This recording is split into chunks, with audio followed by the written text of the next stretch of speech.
Buenos días a todos.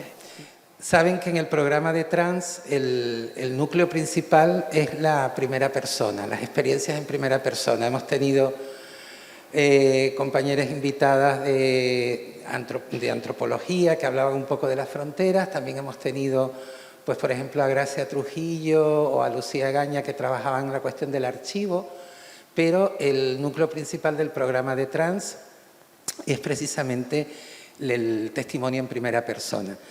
En su momento esto se ha retrasado mucho, la llegada de Rusli, porque en primer lugar cuando contactamos ya estábamos cerrando un poco las posibilidades de que se viniera para Tenerife desde Guinea Ecuatorial y estalló la pandemia. Es decir, esta visita estaba ya programada desde hace ya más de 2 años. Estalló la pandemia, después cuando terminó la pandemia volvimos a tomar contacto para ver si había posibilidades, pero fue ese periodo en el que a veces se podían celebrar actos, otras veces no se podían celebrar, es decir, estábamos un poco al albur de lo que pudiera pasar y durante un periodo no tuvimos contacto hasta que precisamente a partir de un compañero común, Gonzalo, que presentó aquí en el TEA su novela, pues me dijo, no, que Rusli está en Barcelona. Digo, ¡buah! Pues entonces ya no se escapa, ya tenía que venirse para acá, sí o sí. Y afortunadamente pues la tenemos hoy en el programa. Rusli Kachina es de Guinea Ecuatorial. Ya desde a los 16 años pues fundó uno de los colectivos y participó y es una de las activistas. Es más, su salida de Guinea Ecuatorial tiene que ver en gran medida con su activismo precisamente en su país. Las cosas aquí tampoco le han ido fácil, pero vamos a partir de una frase que me comentó ayer mientras charlábamos, y es que precisamente todo lo que, a pesar de que se percibe en algunos sectores de África, se percibe que la homosexualidad es un pecado que llegó con el blanco, realmente lo que llevó el blanco colono a África fue la homofobia, la transfobia y toda la diversofobia. ¿De acuerdo? Y más o menos a partir de esa reflexión, pues me gustaría que darle la palabra a Rusli, darle sobre todo las gracias, sobre todo por todo lo que está haciendo también desde aquí con respecto a las compañeras de allá y sobre todo la labor de visibilizar especialmente... ¡Ay, Dani Asa! Buena, ya llegó. Dani Asa, Rusli, Dani Asa, es que no ha dado tiempo de presentarla antes.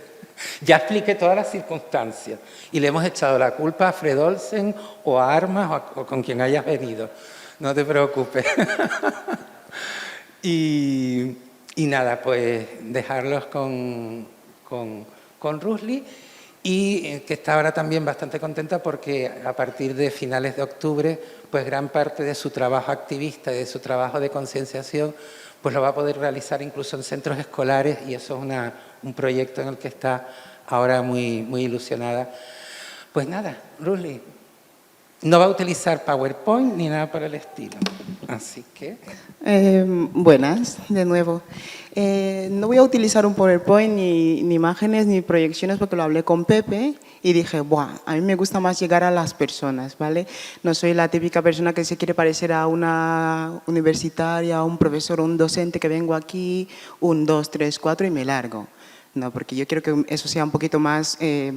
ameno. Yo hablo y también quiero interactuar con ustedes, que me hagan preguntas, o sea que no voy a sentarme aquí con el micrófono y listo. Yo hablo y si vosotros no me contestáis, vale, no hay ningún problema, cojo la puerta y me voy. O sea que yo quiero que sea mutuo. Bueno, como ya ha dicho Pepe, yo soy Rusli Kachina Esapá y voy a basarme... Hablo mucho, la verdad es que hablo mucho, cuando empiezo no paro. Voy a empezar desde lo que es la colonización de manera rápida, porque mi apellido se debe a esto, ¿vale? La gente de mi pueblo todavía siguen teniendo apellidos como Cartagena, Teruel, Biaute, Villarrubia, y que yo sea Rusli Kachina es porque yo tengo que buscar el apellido de mi abuelo y decir que no quiero un apellido colonizador. Y de ahí parto. De hecho, ayer cuando estuve hablando con Pepe, le dejé bien claro que yo no generalizo África, porque cuando la gente habla de África, como una vez que me senté con unos colegas, digo, vosotros habláis de África, ¿qué sabes de África? ¿Qué hablamos en África? Así, irónicamente, y me suelta y me dice, habláis africano. Me dolió, sí, porque es la poca información que tienen de nuestro continente, que no es un país. Y yo dije, a ver, África tiene muchos países, lenguas oficiales y al mismo tiempo muchas lenguas maternas. En mi país tenemos 6 lenguas maternas y yo hablo 2. Así que tú me digas que hablamos africano, pues como que no. Desde ahí me he dado cuenta que hay mucho desconocimiento de ciertos conceptos. Tenemos que empezar por la parte de historias mi historia desde la primera persona, ¿vale? Mi historia, como decir, biblioteca viviente. Les voy a contar quién soy yo, cómo he llegado hasta aquí y todo mi trabajo. En eso consiste. Yo soy un poco poética, porque escribo también, así que voy a ser un poco resumida. Cuando me dijeron, Rosly, salió tu visado y tienes que comprarte el billete para irte a España, era como Alicia en el País de las Maravillas. Decir, wow, me voy a Europa. Joder, me voy.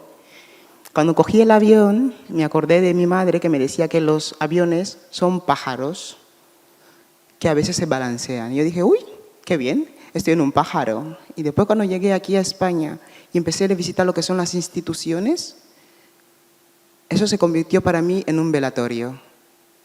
Porque en ese momento me di cuenta que mi casa estaba lejos, que mi madre estaba lejos y que me enviaban mensajes donde yo tenía ideas para arreglar el mundo. Y dije, wow, estoy lejos de mi casa, lejos de mis normas y lejos de mis leyes. Porque vengo de un lugar donde yo pertenecía a la minoría étnica y por orientación sexual, y ahora vengo aquí y soy mujer, negra, trans, el triple. Digo, bien, migrante, venga, a poner más paquete en tu mochila.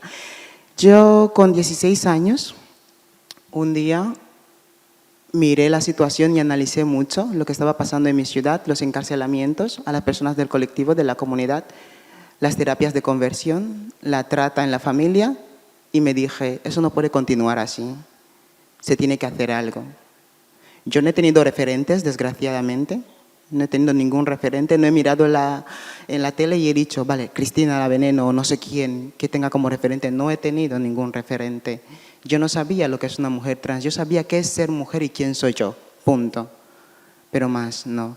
Y le dije a mi madre, mamá, tengo que hacer algo. Mi madre me dijo, cualquier persona que intente hablar aquí o dar palo por esa situación acaba en la cárcel o muere. Y yo me dije, vale, voy a morir, pero tengo que hacerlo. Con 16 años, me acuerdo, junio, contacté por WhatsApp a unos cuantos colegas y les dije, quiero reunirme con vosotros. Me dicen, ¿por qué? Digo, porque tenéis pluma igual que yo, somos pájaros con plumas, así que tenemos que hacer cosas. Y cuando nos reunimos, me acuerdo que era en un casal y yo cogí la sala con una excusa de que voy a estudiar con unos colegas y entre que estamos hablando les digo, mirar, estamos desapareciendo cada día más. Al año enteramos a 4 mujeres trans de muertes súbitas que no se sabe cómo han muerto, ni por qué, ni quién las ha matado. He visitado a personas en terapias de conversión en curanderías y eso me duele. Y me dicen ellos, es que Rosly, tú trabajas, estudias, sigue viviendo tu vida tranquilamente. Digo, no, mientras están muriendo otra gente yo no pienso hacerlo. Y me acuerdo bien que ese día el chico del casal vine y me mira y me dice, ¿tú eres mujer o eres hombre? Y le digo, soy persona y nos echó como perros. Que las personas como nosotras no podíamos estar en este lugar. Pues desde ese día me senté yo con un bolígrafo y dije, somos parte del mundo. Lo escribí a ti, somos parte del mundo. Después les escribo a los compañeros por WhatsApp y les digo, ¿qué os parece? Ese será el nombre de nuestra organización. Dicen, vale, me parece bien. Y desde ese momento he empezado yo a dar voz a lo que es la comunidad LGTBI en mi país. Yo considero que cuando una persona transiciona, como yo, transiciona a nuestro entorno, transiciona a nuestra familia, y tenemos que ayudarles con eso. Porque yo les digo, actualmente mi madre tiene 69 años, mi padre tiene 83, mi padre tiene 27 hijos, mi madre tiene 5. O sea, tengo muchos hermanos que tienen que entender que yo soy una mujer trans. Pero no es solamente entender, es respetar que yo sea persona y después que yo sea una mujer trans. Para mis padres no ha sido fácil, sinceramente, porque ahí tienes lo que es la presión del patriarcado, el apellido. Por eso yo considero mucho este apellido y siempre que le hablo a mi padre le digo, papá, yo he heredado tu apellido, el apellido de tu padre. ¿Y qué significa heredar el apellido de tu padre, de un hombre varón? Significa ser fuerte, golpear fuerte, no tener sentimientos, reprimirse. Yo lo considero así. Una de las cosas que más me ha hecho fuerte ha sido una de las personas, ha sido mi hermano gemelo, porque soy gemela, y mi hermano gemelo es un chico trans. ¿Sí? Ver a mi hermano con vestido, porque mi infancia ha sido esta. Salimos de casa y detrás de un coche o detrás de un árbol nos intercambiamos los uniformes. Íbamos al colegio. De ese tránsito detrás de un coche hasta el colegio, yo era ella y mi hermano era él. Él era J y yo era Rusli.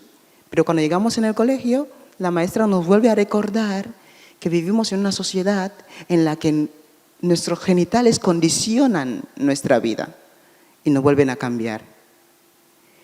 Y eso ha sido paliza tras paliza. Yo estoy hablando de monjas, ¿sabes? Hablo de monjas. Y después está el barrio, está el yo tengo que ser para que mi familia sea feliz.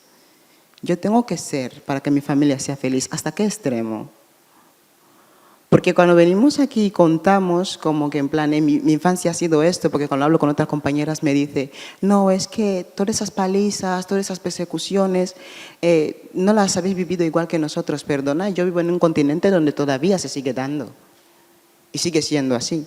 Porque brevemente voy a explicar lo que es la terapia de conversión. En países de África, y tengo datos, como países vecinos como Camerún, Senegal, Gabón, tengo datos, donde se siguen quemando a personas. Se sigue haciendo a día de hoy y nadie dice nada. En un lugar como Guinea Ecuatorial no hay ninguna ley que ampare, que respete ni que condene los derechos de las personas de la comunidad LGTBI. ¿Por qué? Porque la única ley que sirve para nosotros o en contra de nosotros es la ley del pueblo. Por eso un día le dije a un señor, si es que un militar viene, me agrede, me pega y me golpea, normalmente no es un delito en mi país. Le está haciendo un favor a mi gobierno.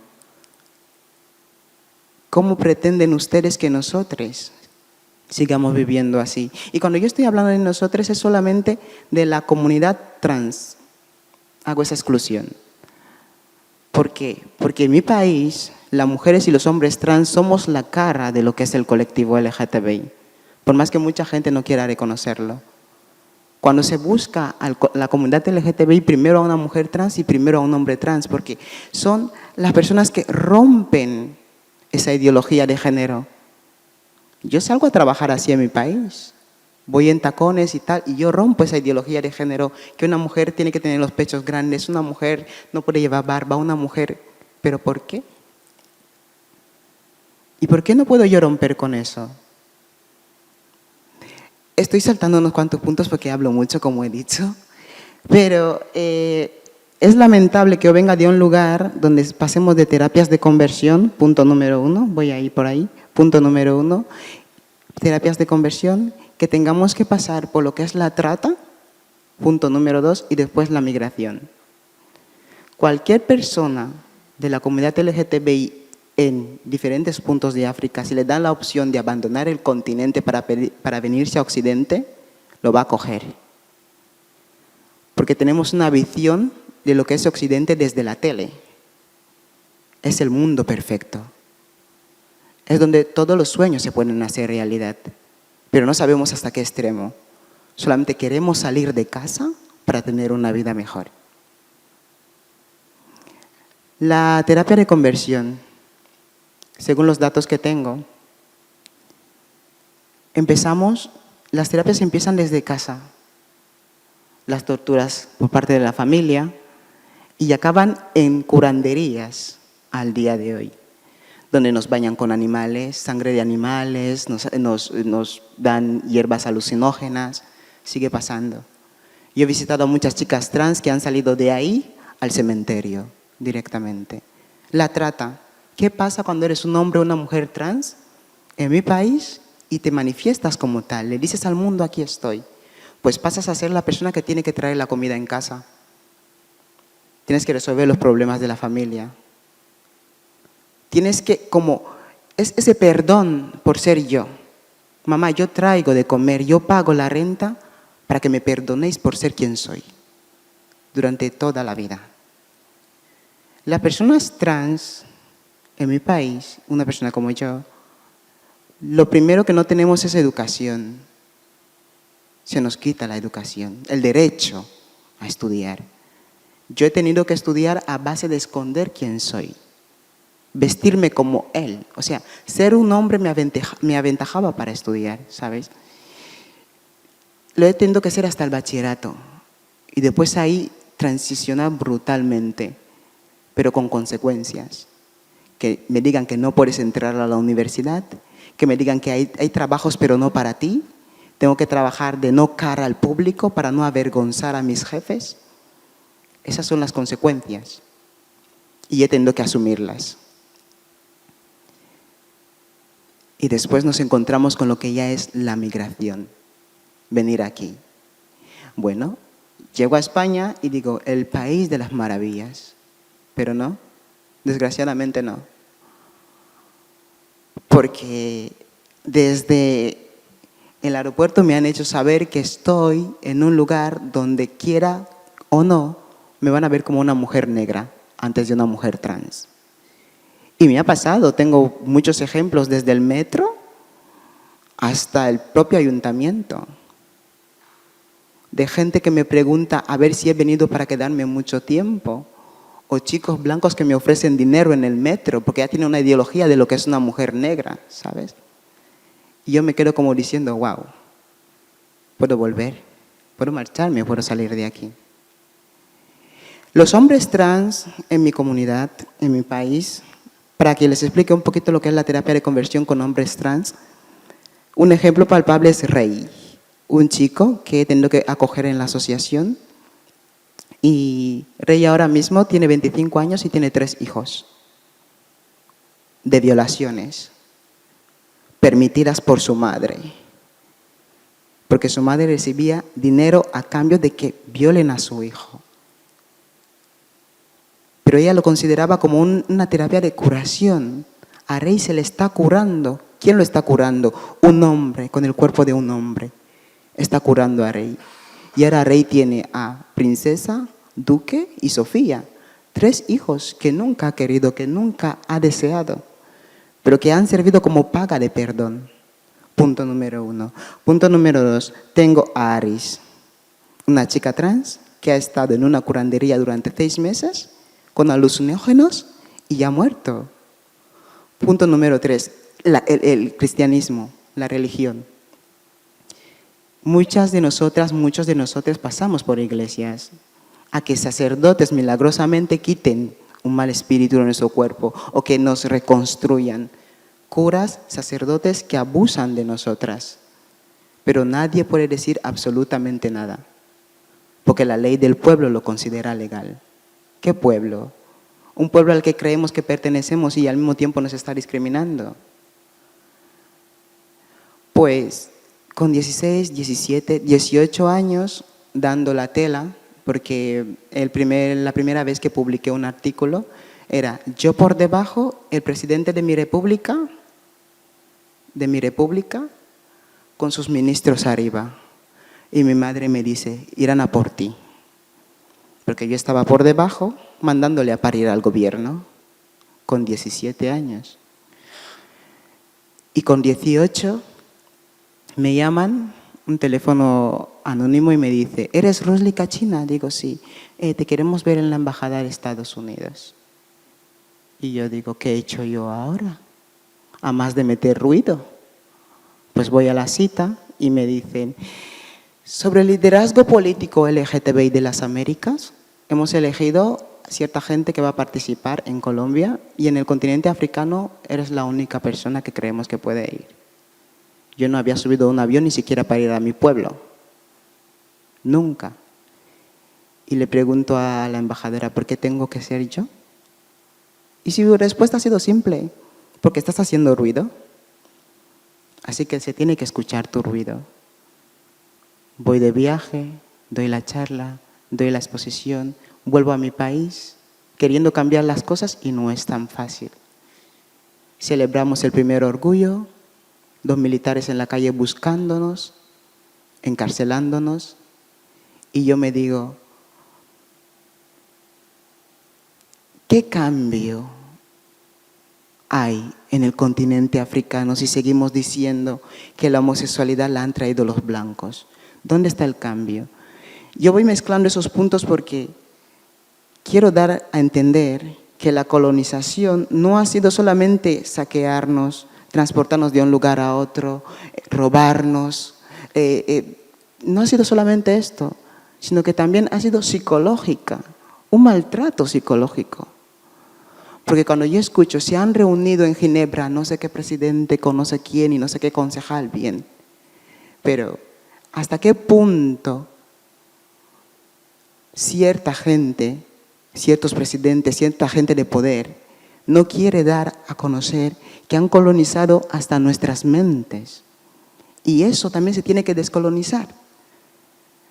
Hace poco estaban con el Día de la Hispanidad, el 12 de octubre. Y es el día que mi país obtuvo la independencia de España, en 1968. Y yo me digo, ¿qué hay que celebrar? ¿Qué? Porque sí, era colonia española, pero la independencia ha sido de no sé cuántos años, sí. ¿Qué independencia? Económica, ¿vale? Cultural, ¿vale? ¿Y psicológica qué? ¿Quién habla de ello? ¿Quién habla del maltrato psicológico que seguimos arrastrando? Son puntos que no se tocan. Porque yo siempre lo digo, cuando tenemos que hablar entre la comunidad LGTBI, bien, si estamos hablando de, por ejemplo, Colombia, Chile, Nueva Zelanda, si es que hay charlas en las que se conciencia sobre la comunidad LGTB, déjenme decir que Occidente no está influyendo como tenía que influir en otros puntos, en otros países. Me baso en la teoría de, yo siempre digo, detrás de cada presidente africano, lamentablemente, hay una cara europea, hay una cara occidental. Si en mi país ya se está regularizando ciertas leyes, ya se está tratando ciertas leyes, ¿por qué en nuestras múltiples reuniones no tratamos también sobre ese tema? Simplemente porque a Occidente no le interesa. Aquí detrás tengo una chuleta para no ir saltándome ciertas cosas. La migración.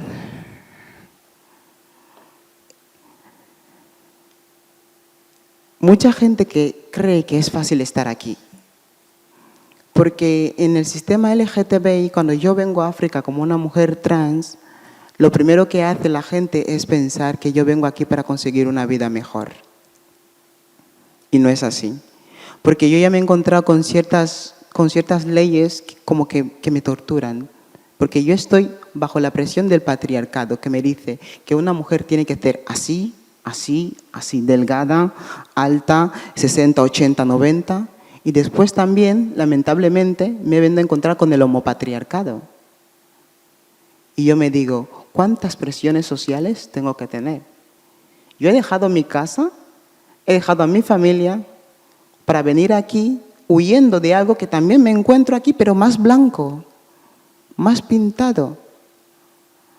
Cuando venimos y hablamos de en nuestro país se hace esto, se nos maltrata, se nos no sé qué lo otro, la gente aquí cree que es un cuento, que es algo que no estamos viviendo.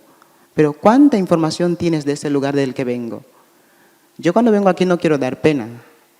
Yo lo que quiero dar es información que mucha gente no tiene y nos está tratando desde el concepto que tienen ellos mismos.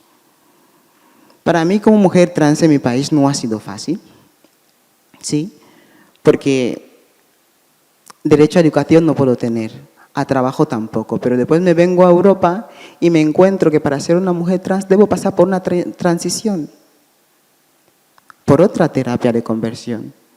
Tienes que tener esto, esto y lo otro. Tienes que tener senos, tienes que pasar por cirugía, tienes que hacerte la vaginoplastia, tienes que ser fina, delgada, alta, para ser mujer. Y cuando vengo aquí, lo primero que hago es, porque yo siempre lo que hago cuando voy a una gran ciudad es visitar los lugares antiguos, los cascos urbanos antiguos. Y cuando visito esos lugares me doy cuenta que por más que Europa sea perfecto por la tele, lamentablemente a las mujeres como yo, la primera opción que nos dan es el Raval, no sé si lo conocen. Son las sillas de los parques como camas. Son cigarrillos, botellas de alcohol como solución para nuestras vidas. Y yo me pregunto, ¿quién se encarga de la estabilidad psicológica de las personas migrantes trans? De ese paso a que llegue la ayuda de acogida, ¿qué pasa con nosotras? Tengo que comer, tengo que coger el metro, tengo que vestirme y estoy trabajando en el Raval. Después, cuando llegan las ayudas de alguna organización X, yo ya me he acostumbrado a ese trabajo de 20 euros por noche o 10 euros por noche. Pero es la opción que Europa, Occidente, me ha dado al entrar. Es la primera puerta que me ha abierto. Alcohol, vicios, droga, prostitución. Esto es lo primero que tú tienes para empezar. Y ya cuando me quieren dar una ayuda de, por ejemplo, digamos, 100, 200 euros, es que yo ya estoy ganando 100 en una noche ahí. Pero estoy matándome por 100 euros en una noche. Porque no hay tarjeta sanitaria, no hay cotización, o sea, no hay nada. Pero es la primera puerta que me han entregado y es la primera puerta a la que yo me he acostumbrado. Y de hecho, con el trato que recibimos aquí, porque yo en la organización con la que estoy trabajando en Barcelona, en Acati, recibimos a mujeres de Honduras, de Chile, de Dinamarca, de todas partes. Pero todas ellas cuando vienen aquí, lo primero que vienen a la organización es meten las manos dentro del bol de preservativos. Y yo las miro. No, Rusli, no me juzgues, es que necesito dinero. Yo lo entiendo. Yo también me he encontrado en esa situación de la que necesito dinero, pero tenemos que entender que es la opción que este país, por ejemplo, yo en España, es la opción que Cataluña me está dando. Es la opción que Occidente me está dando. Y tú te dices, ¿de qué me ha valido salir de mi casa para venir aquí? Porque trabajarás ahí 1 año, 2 años, 3, 4, 5 años y se hace costumbre, se hace parte de ti. Y lamentablemente ya te ves como quien dice que no tengo la opción de volver a mi casa. Yo he tenido que salir de mi país, lamentablemente, porque me he metido mucho con el gobierno. Sí. Después de Colombia, le he dicho unas cuantas verdades. Unos periódicos extranjeros también han publicado ciertos artículos míos. Desde Madrid, una compañera, Lucía Mbomío, también publicó. Y una tarde me dicen, Rusli, tienes visado y billete porque tienes que abandonar el país. Pero nadie se tiene que enterar que tú abandonas el país. O sea que he salido huyendo de mi casa. Porque podía acabar en una cárcel o en un descampado, sin ningún problema. Porque yo antes de venir aquí he enterrado a 4 mujeres trans. 4. Una que la rompieron la nuca, otra que murió en la cárcel, una que murió en la curandería y otra que le atropelló un coche. 4. Que si le preguntas a la policía o al gobierno del por qué, te va a decir específicamente que está haciendo una labor para nuestra sociedad. Está cumpliendo con la sociedad. Y yo he tenido que huir de eso. De un lugar donde ahora mismo mi sobrino es gay, tiene 11 años. Donde cada vez nacen más mujeres trans. Huimos, pero nacen más. Porque salir de ahí es dejar tu casa, pero es que hay gente que sigue viniendo. Es lo que siempre digo, yo vengo aquí, sí, pero ¿cuántas chicas trans han nacido cuando he cogido el avión? ¿Cuántas? Unas 5, unas 6, unas 7, que tendrán que pasar por lo mismo que yo he pasado. ¿Por qué? Por falta de referentes. Porque hay gente que escuchamos, como ahora mismo, y no lo callamos. Vale, Rusli contó tal cosa, me lo guardo. Y no investigamos. No miramos, no nos importa. Los chicos trans no van a denunciar las terapias de conversión que están pasando en mi país. No lo van a hacer. Un ejemplo palpable, yo he tenido que dejar el bachillerato para que el dinero con el que se me estaba matriculando se le pueda matricular a mi hermano, porque él es un chico trans. ¿Pero por qué he hecho ese sacrificio? Porque yo vivía en una sociedad en la que no se considera primero a la mujer como nada.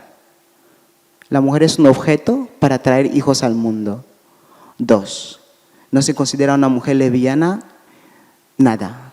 Es puro capricho para la sociedad. Y 3, si no se considera a una mujer absolutamente nada, una mujer lesbiana como inerte, ¿cuánto más a un chico trans?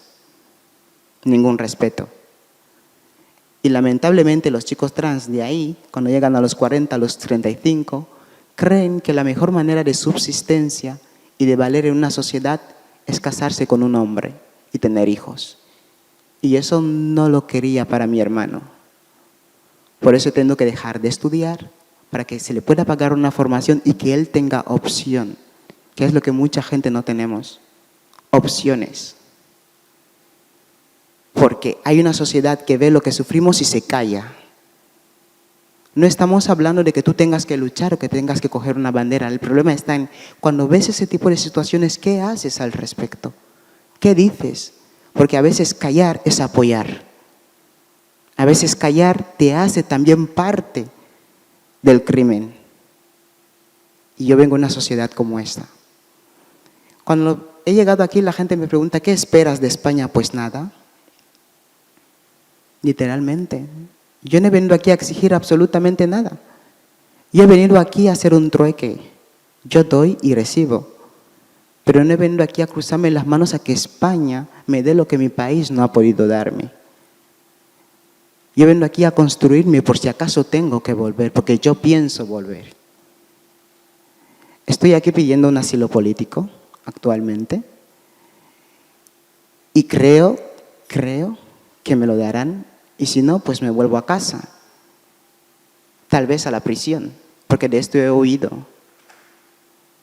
Pero vuelvo y repito, el proceso de que yo me siente en una casa, en un piso, a esperar una ayuda, de ese proceso a que me den el asilo, ¿qué pasa conmigo? ¿Cuáles son las opciones que este país me está dando? ¿Y dónde me las está dando? Es un poco complejo y yo creo que hablo mucho, así que tengo más cosas que decir, pero prefiero interactuar con ustedes ahora. Hello. Por si alguien tiene algo que decirme, porque si no me pongo aquí y se me seca la garganta. Ay, no. ¿En serio? Vale, voy a tomar la puerta, me voy.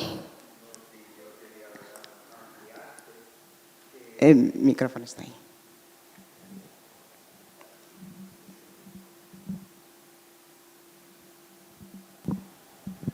Hola, que quería ampliarte que tú dices que ahora eres solicitante de asilo político y las personas trans hasta hace 10, 15 años, el único país de Europa que admitía la cuestión trans como asilo político era Suecia o los países nórdicos. Y eso también indica una evolución que en la mayoría de los casos no se da. Tú puedes solicitarlo, pero te lo deniegan. O sea que también ahí estás en un proceso de que no se sabe muy bien, en tierra de nadie. Hello. A ver, todo el mundo tiene que decir algo, ¿eh? Vale, ya aparezco la profesora del instituto. Voy pasando el micrófono a posta.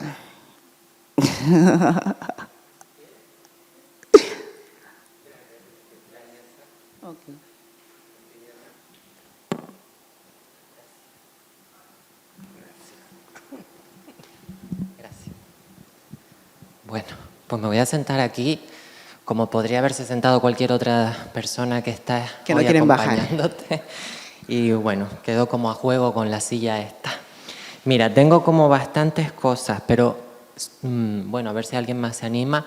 Me gustaría empezar preguntándote algo en concreto, que lo venía como apuntando en el barco, que tiene que ver con los imaginarios en Guinea Ecuatorial y con los imaginarios concretamente vinculados, por un lado, con todas esas prácticas curanderiles propias de lo que se denomina la brujería, y luego, por otro lado, los imaginarios cristianos y eclesiásticos.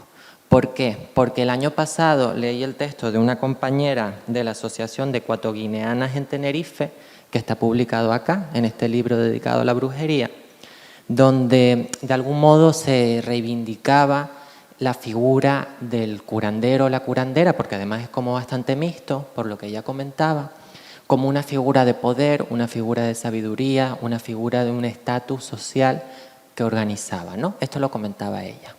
Y claro, a partir de conocerte a ti y de conocer a tu compañero Gonzalo hace unos meses, me he dado cuenta de que en ese relato en torno a la curandería me falta esto que tú estás comentando, de cómo también se hacen terapias de conversión para población sexualmente disidente. Entonces, como que de algún modo pensé, cónchale, esto como que parece que esta figura se puede estar romantizando, se puede estar como obviando ese papel también que hace de represión, es la pregunta que te hago. Y luego también saber cómo se relaciona lo LGBTI con lo eclesiástico, si conoces gente que siendo sexualmente disidente también se reivindica como cristiana, como sucede a lo mejor en Latinoamérica. Ok, a la primera pregunta te la voy a responder después, ya te la voy a preguntar bien. A la segunda, sobre la religión, las personas LGTBI primero tienen que decirle no a la religión, me parece absurdo, porque nos hacen entender que no tenemos que tener creencias, porque venimos del demonio, ¿cómo el demonio puede hablar de Dios? ¿Sabes? Y nos lo hace pensar un sacerdote y una monja. A mí una monja me golpeó con una pelota de básquet en el pecho cuando tenía 13 años, porque me dijo que no estaba jugando como un chico. Y yo conozco nombres, y los digo públicamente porque es que no me preocupa decirlo, como José Miguel Prieto, el señor que me dio la primera comunión, que cuando vas y te confiesas y dices, porque es un pecado, y dices, Padre, quiero confesarme, me gustan los hombres. La tontería esta que hace con la mano, ¿sí? Perdona por si hay alguien religioso aquí. Y a la mañana siguiente recibes la primera comunión y eres amante de este cura. No tenemos que creer en Dios porque somos hijos del pecado, pero sí Dios tiene la herramienta en mi país para hacernos daño, para violarnos.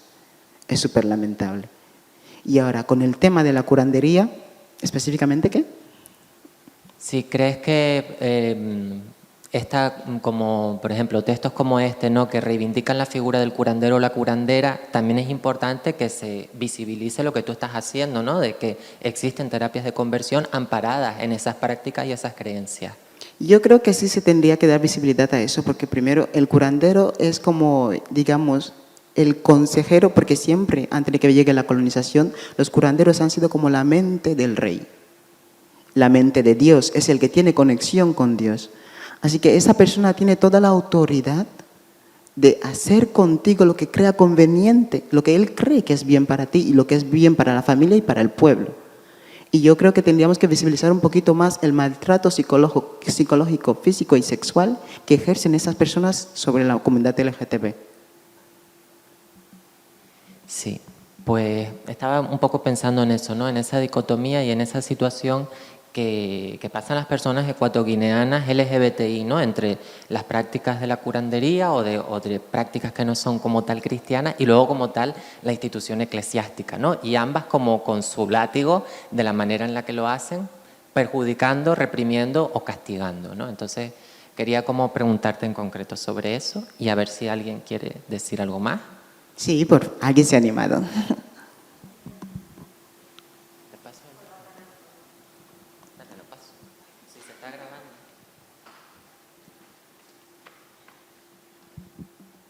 Hola. Hola.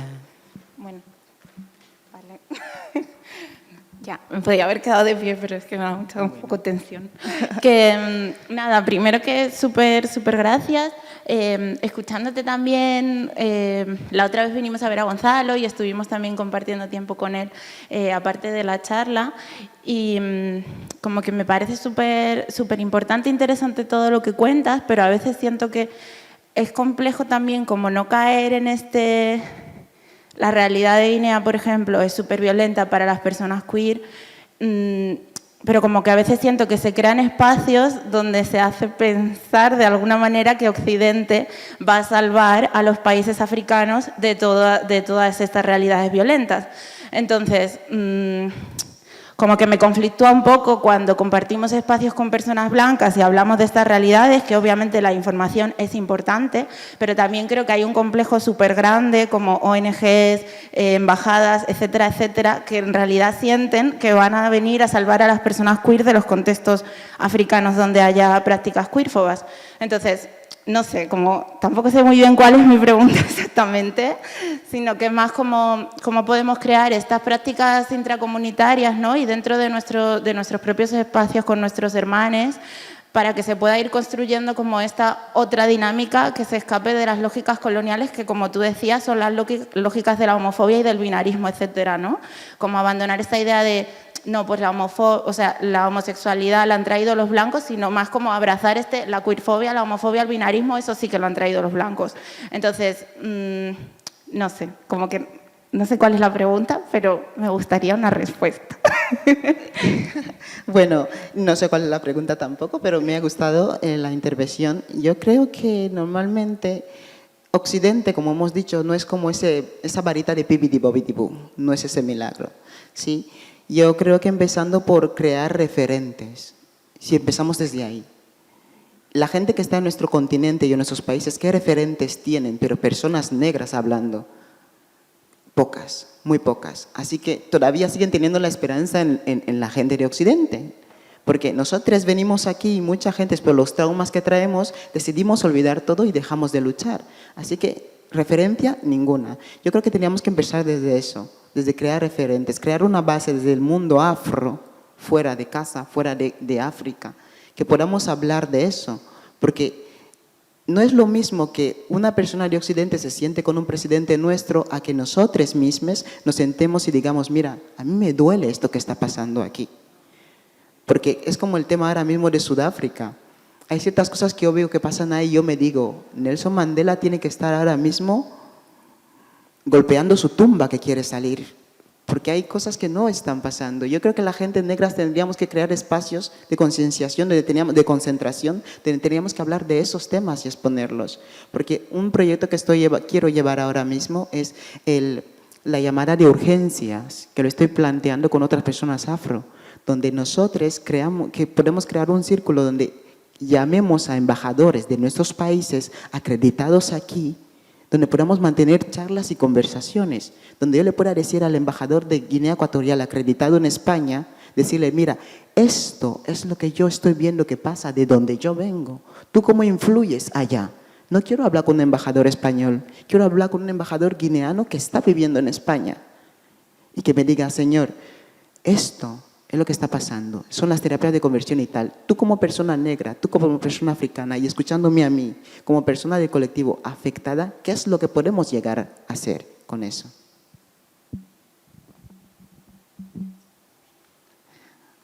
O cogen el micrófono o se los paso a posta.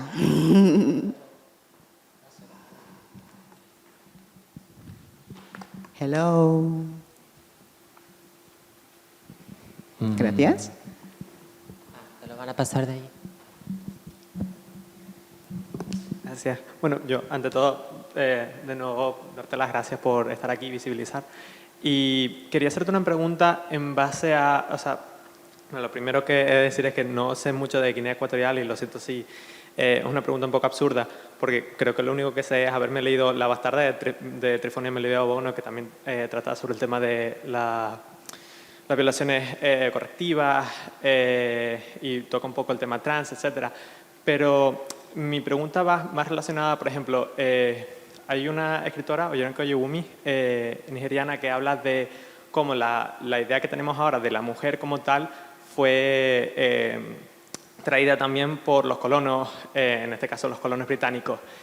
Y eso, eso también hace referencia a pues, lo que tú decías, ¿no? De que se vea como que todo lo queer, todo lo gay, etcétera, viene por los colonos, pero realmente lo que trajeron fue la homofobia, porque simplemente no... igual los conceptos eran distintos en las sociedades precoloniales. Y mi pregunta es si a nivel de crear visibilidad y digamos, historizar la existencia de las personas trans, aunque no tuvieran ese nombre como tal, en las sociedades precoloniales, si se ha hecho alguna clase de investigación o se tiene en cuenta si bueno, no sé cuál es tu etnia en específico, pero dentro de lo que ahora es Guinea Ecuatorial, si existía, o sea, si hay... si existe constancia de la existencia de personas que a día de hoy consideraríamos queer, pero que en ese momento simplemente era una parte normal de la sociedad, porque creo que también eso puede ayudar un poco a visibilizar y a romper con ese estigma de que es algo nuevo, que fue introducido más adelante, porque es algo que pasa, por ejemplo, dentro de las personas indígenas en Estados Unidos y demás, hay muchísima reivindicación hablando de cómo obviamente las personas trans, las personas gays, etcétera, existían desde antes, obviamente, y simplemente ahora es cuando ese concepto y esa homofobia hace que sean estigmatizadas. No sé si me expliqué muy bien, pero... Sí, yo creo que te he cogido, que por si hay algún registro de que no es nada nuevo la homosexualidad en el continente africano, por si existe algún registro. La otra vez que estuve dando una charla en mi país, se sentó un ministro, yo estaba allá y él estaba acá, ¿sí? Se sentó y me dice... Voy a basar desde esto. La homosexualidad es algo que han traído los blancos. ¿Y sabe cuál fue mi respuesta?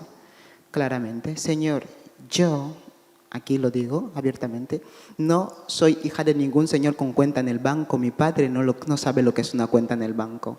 Soy la hija de un carpintero. He crecido entre serrucho, martillo y clavo, con una ama de casa, mi madre.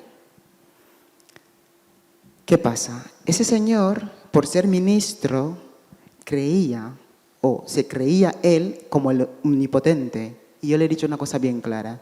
Si miramos a lo largo de la historia y nuestro pasado, nos daremos cuenta que hace 3000 años, en Malí, una mujer que tenía poder, tenía tierras, unas 200 vacas, tenía todo el derecho de casarse con 5 mujeres más, adquirir 5 esposas. Otro ejemplo palpable, en el momento de la iniciación, puede ser del periodo, cuando un chico ya empieza las hormonas ya le empiezan a... esas cosas. ¿Qué pasa en ese momento de la iniciación? A los hombres varones en muchas partes de África, antes de la colonización, eran otros hombres quienes se encargaban de esa ceremonia, de circuncidarle y hacerle una felación. La primera felación la recibía de un hombre, donde éste le muestra que este es el poder que tiene como varón. Hasta el día de hoy en Papúa, que tienen orígenes africanos, los hombres, los niños a partir de 8 años son dados a otros hombres, porque la mujer en ese pueblo solamente sirve para procrear.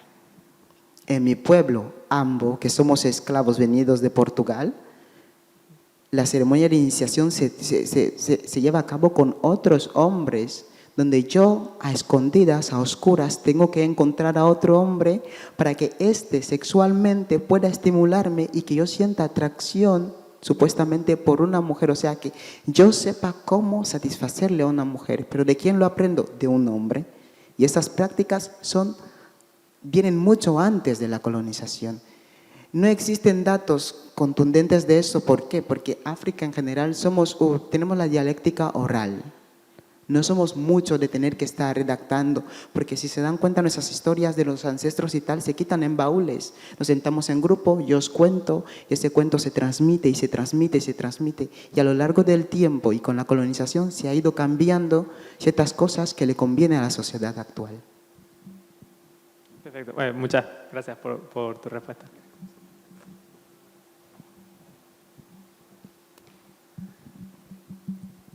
¿Paso el micrófono a posta?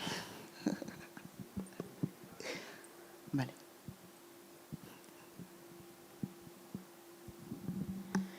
Buenos días. Primero que nada, muchas gracias por la ponencia, muy lindo y muy enriquecedor, me ha encantado todo. En cuanto al tema de migración y prostitución, cuando uno se sienta a mirar la ley de extranjería y se da cuenta que hay como una trampa interna en la cual tú no puedes regularizar tu situación, la típica esta, ¿no? De que no puedes tener un trabajo en blanco sin NIE, pero al mismo tiempo, sin trabajo en blanco no puedes tener NIE, es como un eterno vaivén que no tiene sentido, el cual prácticamente, para mí, a mi manera de ver, nos condena a trabajar eternamente en negro, a menos que cumplamos los 5 años en el territorio, nos hagamos las pruebas, bla, bla, bla, pero son los primeros 5 años en donde no tenemos ningún tipo de conexión legal y estamos totalmente vulneradas.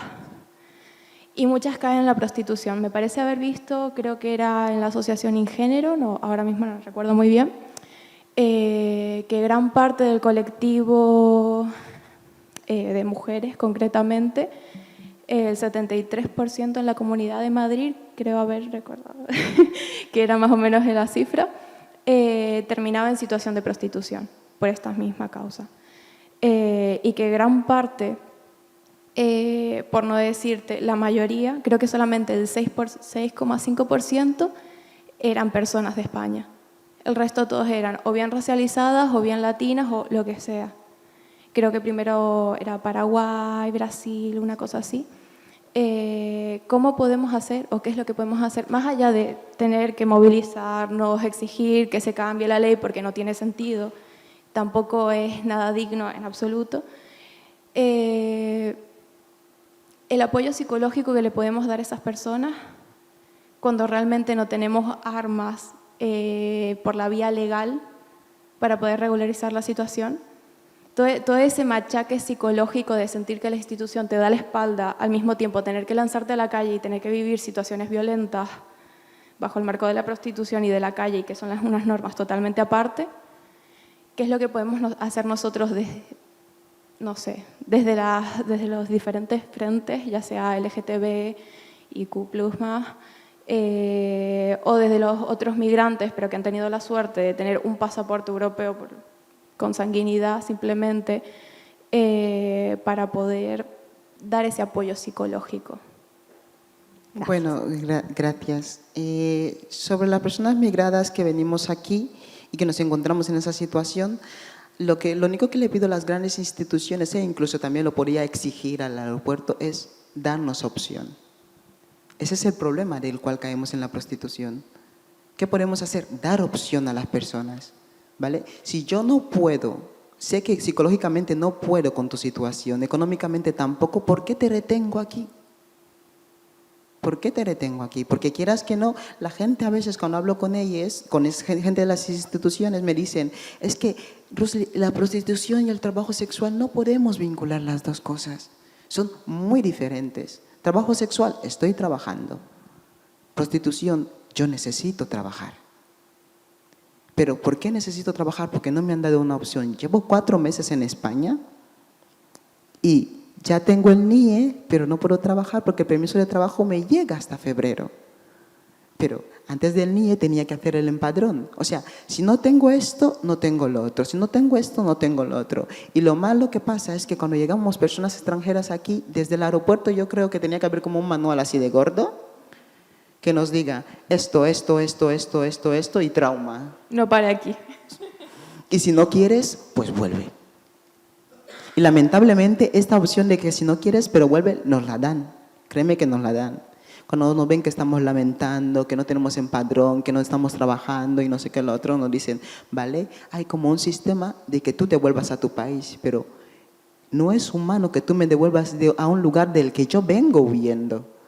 Y ahí cuando decimos, las leyes que no se van a cambiar, que tampoco pido que se cambien porque son suyas, nosotras tenemos las nuestras, pero vamos a ser primero humanos antes de leyes. Yo considero que las instituciones, antes de dar apoyo psicológico, económico y no sé qué, que nos den opciones.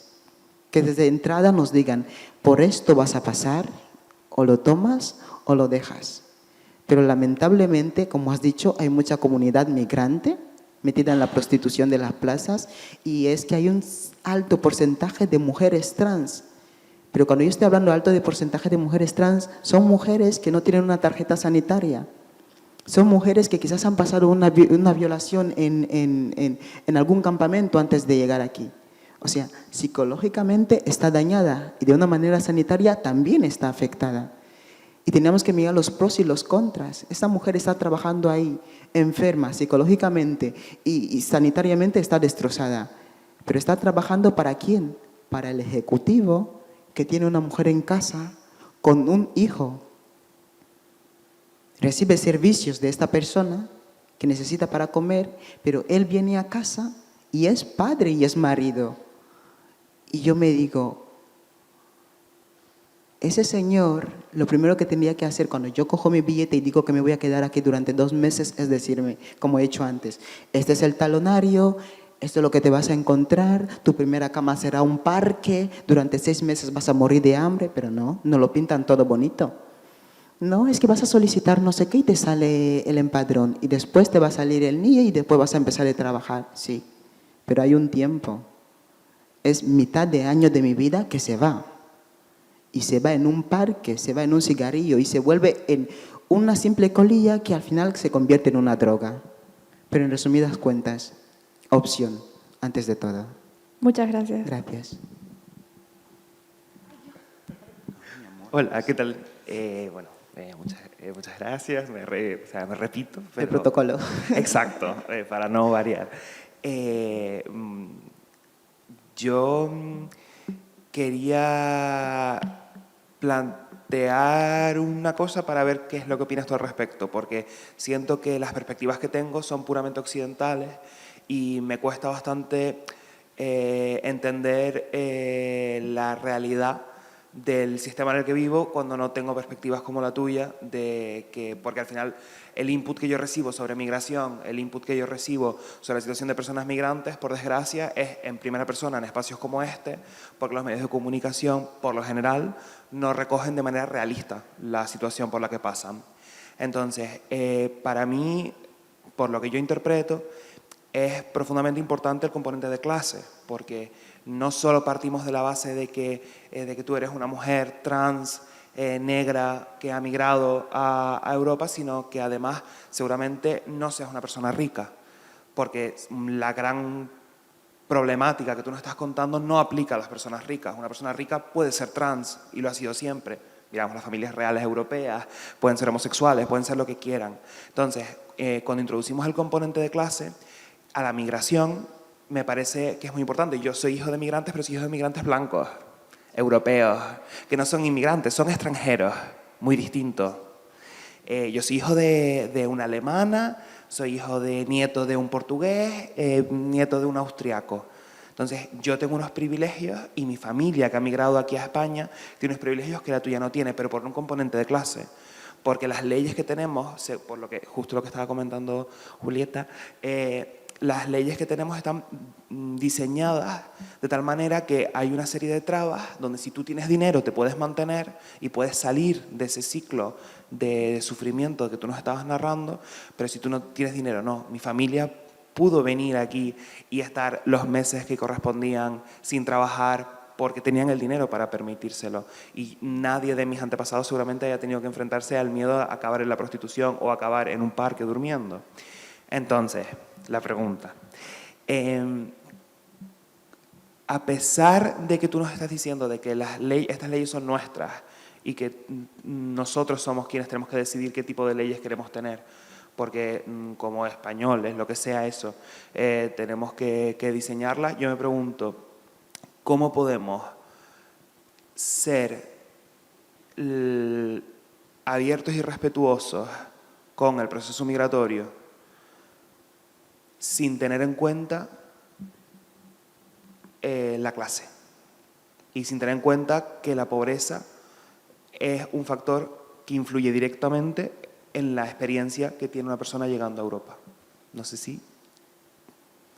Más o menos. Bórdalo un poquito más, bórdalo.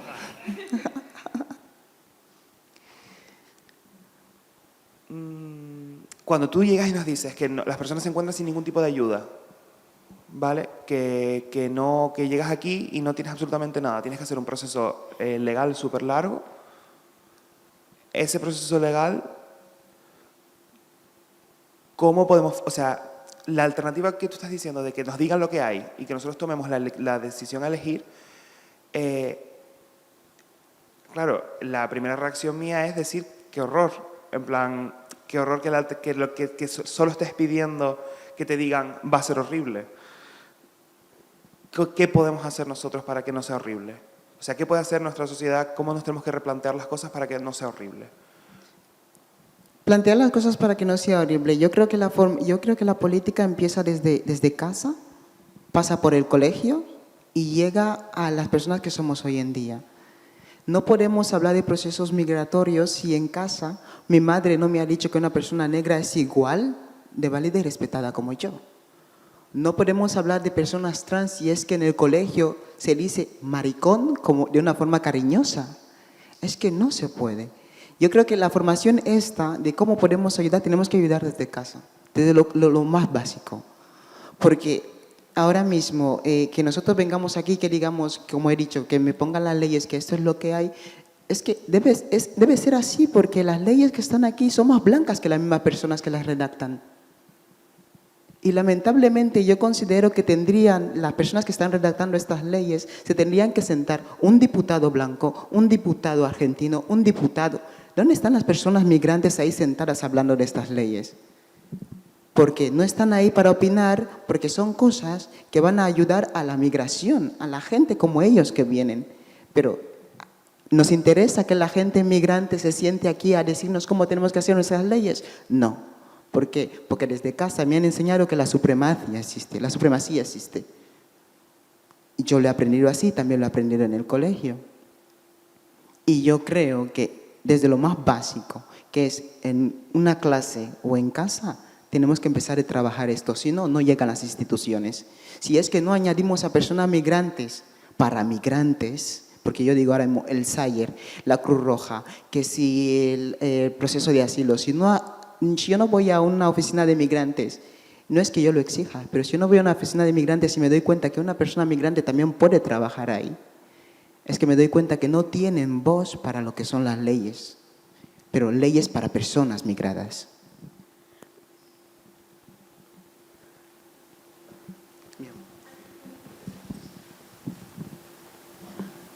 Hola. Primero, bienvenida. Bueno, y somos aquí un grupito de guineanos que hemos venido a arroparte un poquito. Okay. Y nada, y decir que sobre el tema de las migraciones sobre todo para las personas negras y del subglobal, es un proceso traumático. No es un proceso agradable, no es como cuando una persona, yo que soy un español, dice me voy a Londres un año a trabajar, a buscarme la vida, a ver. Es un proceso traumático porque no solamente es salir de tu país, como sales muchas veces, sino que también cuando llegas aquí, nosotros tenemos el componente de racismo, que el racismo no solamente es una cosa que está en el colectivo social, sino también institucionalmente. Entonces tú cuando vas a las instituciones y las leyes que hay están hechas para que nosotros, como personas negras, no podamos acceder a muchísimas cosas. No porque no estemos preparadas, sino porque es muy difícil. Al final llega una persona, pero no porque el sistema esté hecho para que esa persona llegue, sino porque, por lo que sea, ha encontrado las herramientas para llegar a ese punto, pero no es lo habitual. La ley es aquí, ni la sociedad está hecha para que nosotros ocupemos esos espacios. Y ya, claro, cuando se suma otro componente como ser trans, pues muchísimo más difícil, ¿no? Entonces es eso, que para las personas negras, las personas de subglobal, el migrar es un proceso muy, muy traumático. De hecho, ahora mismo hemos pasado y estamos pasando el tema de Ucrania, cómo se ha acogido a los ucranianos, que es como se tiene que acoger a personas cuando están pasando un proceso difícil, ¿no? Sin embargo, a las personas del subglobal, a las personas negras específicamente, nunca se nos acoge así, porque hay un colectivo social, hay una historia detrás en la que no se nos permite, pues eso, acceder al sistema y hacer que el sistema también sea nuestro. Hace poco hermanos nuestros han muerto en la valla con Marruecos, ¿era? Sí. Y no pasa nada, las instituciones no se manifiestan, y no pasa nada, ¿sabes? Porque son personas negras. Si fueran personas blancas, sería diferente. Entonces, hay un componente de raza que tenemos que tener muy en cuenta a la hora de hablar de la migración. No es para nada igual. Que sí que es verdad que, evidentemente, bueno, pues tu familia viene de otra zona, tal, pero es totalmente diferente, ¿sabes? Porque esta es nuestra carta de presentación. Yo cuando llego a los sitios, esto es lo que ve la gente, no se plantea otra cosa. Yo siempre digo que yo llevo toda la vida aquí en España, vine con 4 años y yo no voy a los sitios, a las instituciones, al mercado. Tú no encuentras a gente negra trabajando, ¿no? Y no es porque no estemos preparados, no es porque la gente negra no vayamos a las universidades, es porque no se nos permite acceder. Y la gente te dice, pero solo tienes que hacer una oposición, ¿sabes? Hay un componente psicológico muy potente. Y eso muchas veces la gente blanca, la gente europea, no lo entiende. Por más que tú lo expliques, por eso muchas veces hablar con las personas blancas de racismo, de lo que tú pasas día a día, de cuál es tu vida, es muy diferente, es muy difícil, es muy traumático, porque no lo entienden, porque es como, bueno, pues ves a la universidad, estudias, haz esto, haz lo otro, y podrás acceder a lo mismo que yo accedo, pero no es así de fácil. Entonces, evidentemente, todo el proceso que tú cuentas y todo por lo que tú has pasado, yo te escucho y te entiendo perfectamente, es muy difícil y nos queda todavía mucho trabajo detrás por hacer. Gracias, bueno, ahora están las redes sociales que nos están permitiendo que la comunicación sea más extensa, que podamos conectar más y muchas otras cosas, pero eso, todavía nos queda muchísimo trabajo detrás. Así que nada, solamente era eso. Gracias.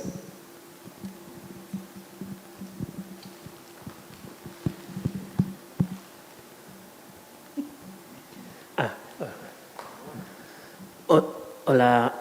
En primer lugar quería agradecerte, o yo qué sé, si el agradecimiento es lo adecuado en este caso, ¿no? Por toda tu valentía, por haber dicho no, por no haber seguido por el camino del silencio, como contabas, que en algún momento de tu vida decidiste que no podías permitir que tus compañeras y compañeros siguieran sufriendo todo ese abuso que sufren, ¿no?, por parte de la sociedad guineana, en este caso. Te hablo como guineano también que soy. Es que me gustaría saber si después de este proceso, tampoco me imagino, mi imaginación es capaz de llegar a lo que puede suponer transicionar en Guinea Ecuatorial. O sea, me parece, no sé, no sé, con todo lo que cuentas, que ha tenido que ser brutal, ¿no? Entonces, ¿cuáles han sido como las posibles alianzas o los posibles esas pequeñas posibilidades de encontrar una voz de apoyo, aparte de, como decías, de tu madre, ¿no?, de dentro de la familia? Si dentro de la sociedad guineana estáis encontrando que hay alguna posibilidad de alianza, aunque sea pequeña, más allá de lo que están haciendo las embajadas y los centros culturales occidentales en Guinea Ecuatorial, que también imagino que tienen sus propios intereses en ese sentido.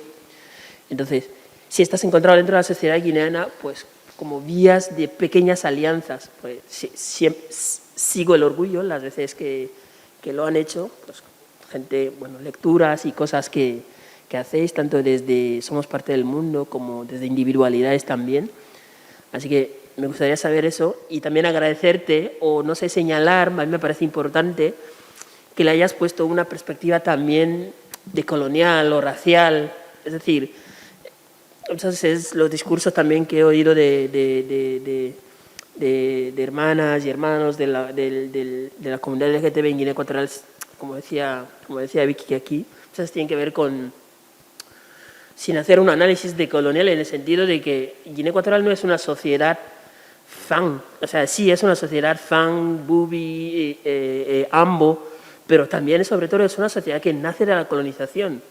Y me parece brutal también que señales la componente psicológica, emocional, traumática, que implica todo eso, ¿no? De ser una sociedad que viene de un proceso de colonización, sin olvidar las taras que también, como cualquier sociedad, traemos de toda esta parte, ¿no? También, como ha señalado, me ha gustado también el tema de la curandería y de esa dialéctica, ¿no? Esa doble función de acompañar a la sociedad en lo mejor y también en lo peor en este caso, que son estas terapias de conversión. Entonces, mi pregunta es esa, de cómo ves la posibilidad de alianzas, si ahora mismo también, quería preguntar, si están naciendo otros colectivos, después de Somos Parte del Mundo, si están naciendo otras iniciativas dentro de la comunidad LGTBI en Guinea Ecuatorial. Gracias. Gracias. La única alianza que tenemos en nuestro país, o sea, es lamentable porque no tenemos ninguna. Solamente no tenemos a nosotros mismos. No diré que hay alguna institución, porque ahora mismo como la Cruz Roja de Guinea Ecuatorial, igual que habrá otra organización ahí con X nombre, ninguna se moja por la asociación. Si vamos y decimos, tenemos una persona trans ahora mismo que necesita cirugía y le están operando, se va a morir, nadie se moja. ¿Por qué? Porque todas estas instituciones tienen un vínculo con el gobierno, tienen un vínculo con la ideología que tiene el gobierno sobre la comunidad LGTBI.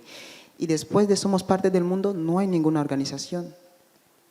No hay ninguna que diga yo apoyo o le doy el hombro a Somos Parte del Mundo. O sea, si es que ahora mismo Trifoña Melibea, yo que soy Rusli, Gonzalo que estuvo aquí y Ángel decimos, mira, vamos a dejar la asociación por un año y vamos a descansar, se muere Somos Parte del Mundo, porque al país en sí no le interesa.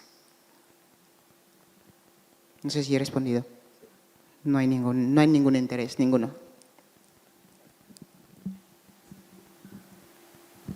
Sí, quería comentarte varias cosas que han ido surgiendo a lo largo de la charla.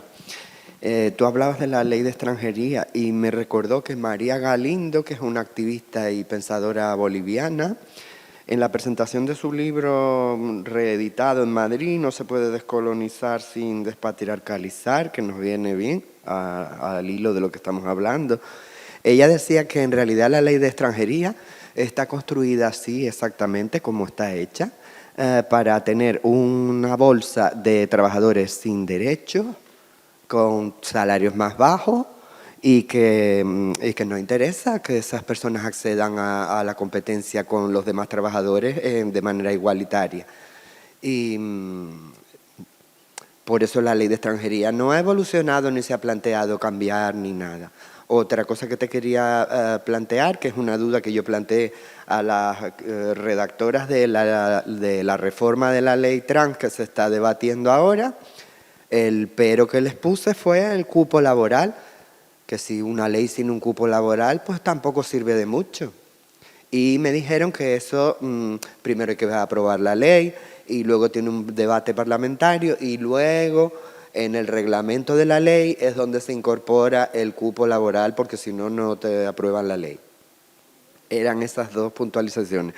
Y otra cosa que te quería comentar también a Dani, es que en la ciencia política que estudiamos aquí, en este sitio tan blanquito, tan puro, ponen de ejemplo un político, una cosa que se la llaman parroquia política, y ponen de ejemplo a Nigeria, porque Nigeria, como es un país tan extenso, donde el Estado no llega, porque el Estado es ausente, quien manda es el brujo, que tiene un poder a la vez político, espiritual, y es un poder un poco mixto. Y entonces es quien influye políticamente en la vida de las comunidades, en a quién hay que marginar, a quién no. Quizás eso un poquito para desromantizar esa visión del brujo como una cosa exótica, que muchas veces ni es tan exótico ni es tan romántico, vaya.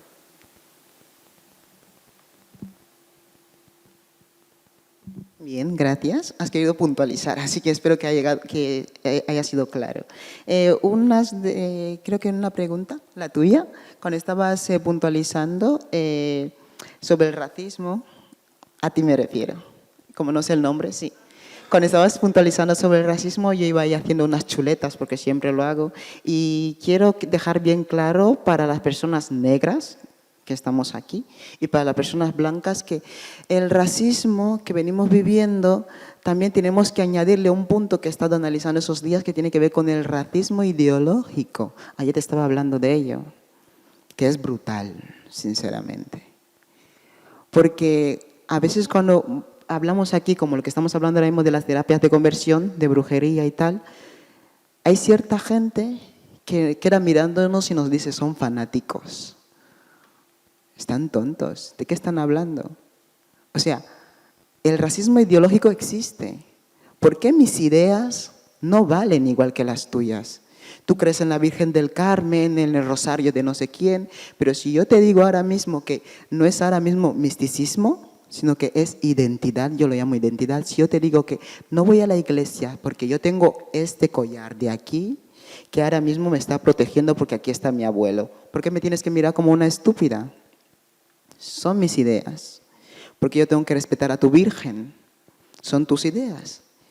Y el racismo ideológico existe. Está ahí presente. Otra chuleta que he ido haciendo son de una compañera hondureña que me dijo, Rusli, ¿qué tal eso del racismo del negro al blanco? No existe. Lo digo y lo voy a repetir siempre. El racismo del negro al blanco no existe, no ha existido, ni va a existir. Ejemplo palpable que estamos hablando ahora mismo de leyes que puedan, por ejemplo, amparar a las personas migrantes. ¿Qué pasa cuando una persona occidental, sea de donde sea, es migrante, pero en África? Al día de hoy, lamentablemente, a esta persona se le considera Dios. Porque cuando llegó la colonización, yo analizando el tema de mis abuelos, me he dado cuenta que el Dios que han traído los colonos era blanco.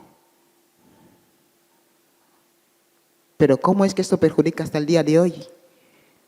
Ejemplo palpable, Lucía Ambomío, una compañera que vive en Madrid. Lucía se va a mi país, a Guinea Ecuatorial, con un señor que estaba detrás de las cámaras, ni siquiera como técnico de cámaras, sino del ayudante del técnico de cámaras. Y Lucía va y dice, bueno, yo necesito trabajar en la radiotelevisión. Y la miran y dicen, mestiza, ¿eh? Así que te crees blanca, pero no lo eres. ¿Sabes lo que pasa aquí? Vas a cobrar 1.200 euros y ese señor blanco va a cobrar como 350 o 400.000 euros. Estoy hablando de, porque él es blanco, tiene el privilegio en mi país de cobrar mucho más que una persona que es técnico, una persona que es periodista. Por eso cuando me hablan del racismo de negro al blanco, yo me quedo como diciendo, ¿tú dónde crees que existe eso? ¿Dónde? Porque ahora mismo yo vengo aquí en Europa, igual que yo estaba hablando con otras compañeras sobre lo que son las leyes, que a mí me encanta. Es una de las cosas que me gusta de aquí, que las leyes se cumplen a rajatabla. No puedes conducir borracho porque no sé qué, lo otro te pillan y no sé qué y te multan. Bien, mola. Pero si miramos las leyes desde algo tan básico como no conducir borracho y pasamos a lo que es la pederastía, que es un punto que la gente no suele querer tocar, pero que existe, ¿qué pasa? Yo ahora mismo, como una chica de 26 años, porque tengo 26 tacos, si empiezo a tener una relación con un niño de 17 y 16, voy a la cárcel, tranquilamente, sin ningún problema. Pero usted, señor enchaquetado, que se ha sentado aquí, ha hecho las leyes, las ha leído, las ha regido, las ha instruido a sus hijos, lo ha puesto incluso en sus leches, con esquí, galleta. Mira, la ley es esto y esto, ¿vale, niño? Así que si te hago esto, me puedes llamar a la policía que yo te he pegado. Bien, cuando coges tu maleta y vas a África, ¿por qué ahí se te acaba la moralidad? Ahí sí puedes ser pederasta. Y tú te dices, ¿dónde caben las leyes y con qué personas y de qué color? ¿A quiénes influye? Porque yo en mi barrio, en Guinea Ecuatorial hay un barrio donde señores de 60, 70 años, es el Anguema, es el barrio, me acuerdo. Antes era Santa Isabel de Fernando Po. 50, 60, 70 años y conozco nombres, caras y puestos de trabajo que se sientan todos los domingos para tomar el caldo de pescado de picante y acostarse con niñas de 13, 14, 15, 16 años. Hacen la maleta y vuelven aquí. Y lamentablemente a nosotras, las personas migrantes, nos vuelven a hablar de leyes. Y tú te dices, ¿dónde están esas leyes? Igual que la iglesia en terapias de conversión en mi país pueden violarme las veces que quieran y yo como monaguillo sin ningún problema, pero cuando vienen aquí otra vez y vas a la iglesia y le hablas de leyes para personas, para mujeres trans, te está hablando de que la transición es un insulto para Dios. Y tú y miras el ángulo y te dices, de color, raza, estatus social o económico, ¿cómo es que llega a influir las leyes y en quién llegan a influir? Si sigo con ese micrófono me lo voy a comer. Otra persona. Vamos. Gracias.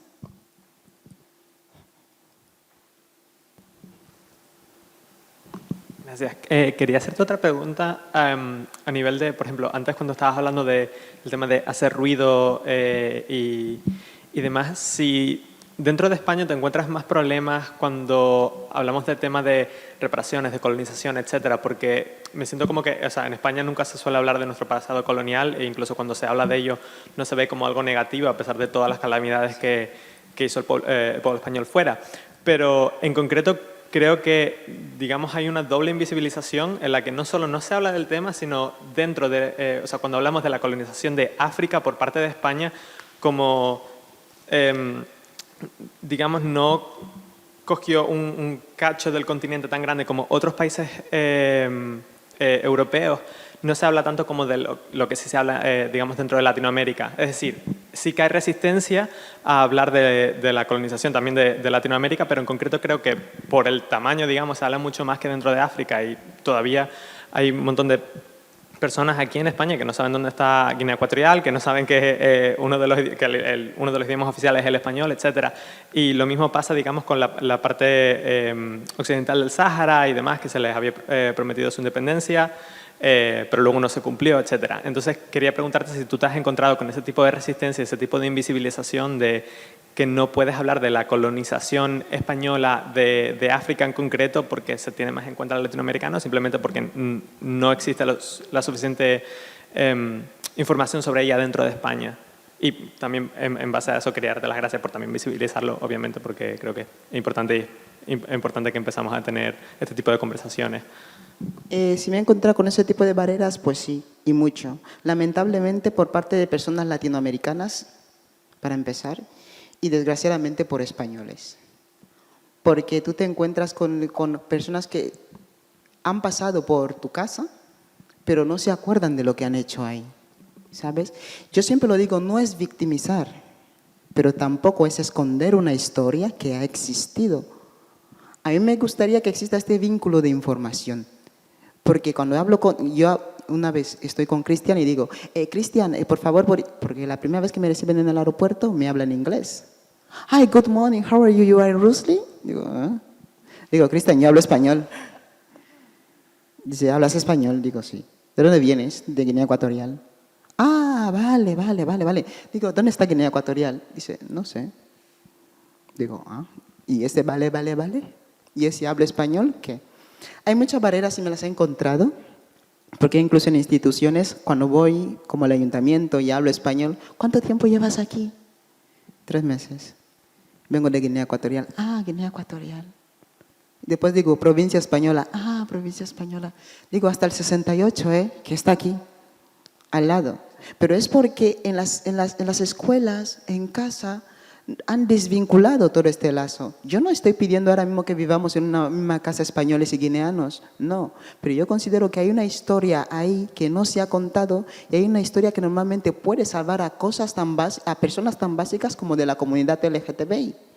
Porque si hay conversaciones y charlas entre esos dos países, yo creo que podríamos hacer más fuerte. el que se tenga que haber un diálogo donde podamos decir esa gente o este grupo de personas o tal derecho y como que vincularlo, pero no hay. Hay una desinformación total y completa de que Guinea Ecuatorial era provincia española, que mis ciudades se hayan llamado Fernando Po, Santa Isabel, no sé qué el otro, que los apellidos de mi familia sean Cartagena, Teruel, Viaute, Castellón, hijo. Pero aquí es que no se tiene nada de información al respecto. Y es que no les importa, normalmente lo digo así, no importa que haya información, porque ahora me traslado al pasado y digo, coño, perdón, pero no le interesa a España que haya información. ¿Por qué? Porque cuando éramos provincia española, mi abuelo era emancipado pleno. Y si miramos la historia, estaban colonos, estaban fernandinos y estaban emancipados plenos. Y de fernandino a emancipados plenos, esta gente tenía como un resguardo donde les hacía entender que tienen ciertos derechos que las personas españolas. O sea, tenían como un NIE, lo que yo tengo ahora mismo. ¿Sí? Y de este NIE podían tener una identificación española.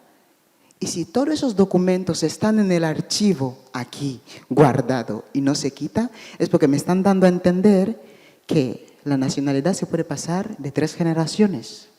Repito, soy hija de un carpintero, no de un universitario. De mi abuelo a mi madre y de mi madre a mí. ¿Pero por qué no se pueden pasar? Porque es una información que está en un archivo bajo llave y que no se quiere dar. Y que yo venga a pasar un proceso de migración cuando yo tenía que venir a pasar un proceso de tener que reclamar una identificación, un DNI que se podía traspasar de mi abuelo, mi madre, a mí. No hay información, ¿por qué? Porque hay ciertas cosas que no quieren que sepamos y que se remueva. Listo.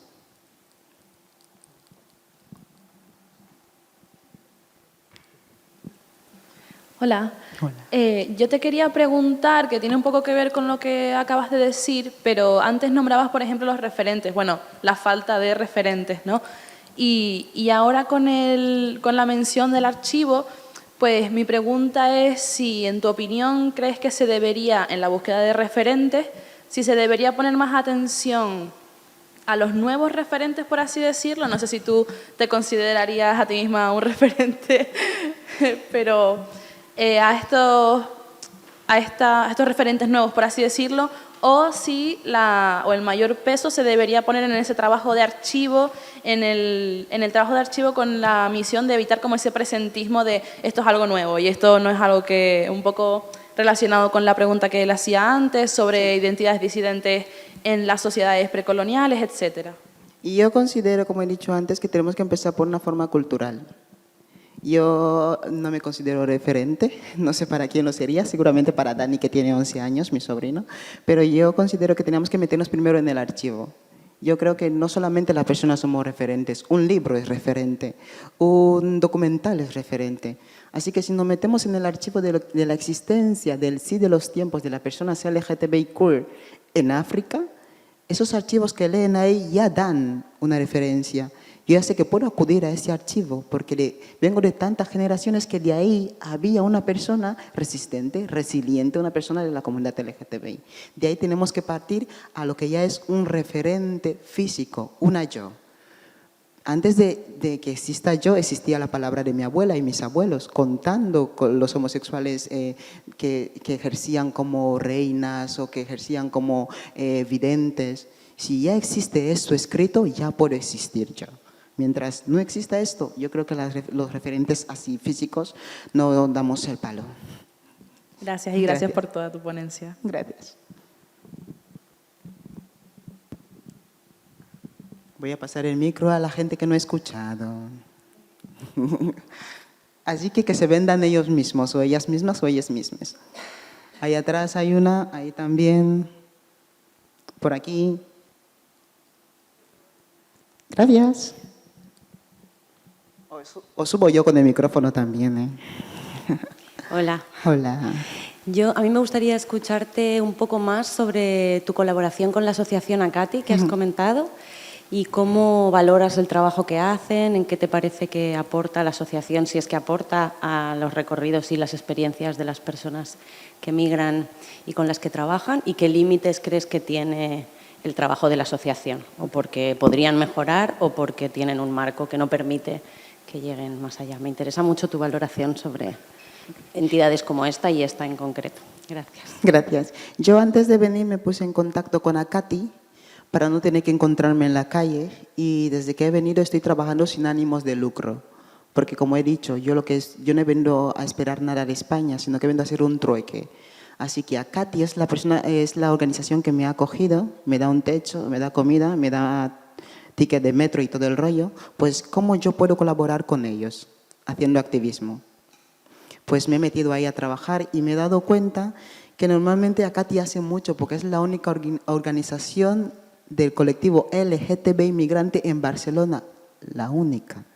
Sabiendo que en pateras o de manera legal mucha gente LGTBI de muchos países llegan aquí, pero es que con solo Akati en toda Cataluña no da abasto, porque yo he estado en la oficina y he tenido que atender al teléfono cuando le tengo que decir a un chico, lo siento, no tenemos piso para ti, y me dice, pero llevo 7 días durmiendo en el parque, ¿qué hago yo?